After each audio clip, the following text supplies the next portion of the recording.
سلام عرض میکنم. من دکتر دامپزشکم. یه موضوع خیلی مهم در مورد خرید گوشت گوسفند میخواستم بهتون بگم.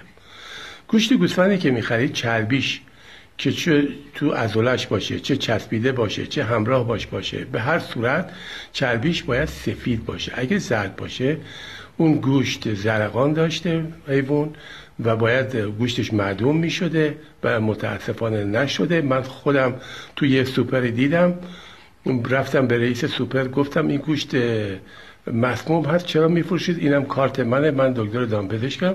فوری گوشت قایم کردن، نشون دادن که این از این گوشتایی هست که بازرسی نشده.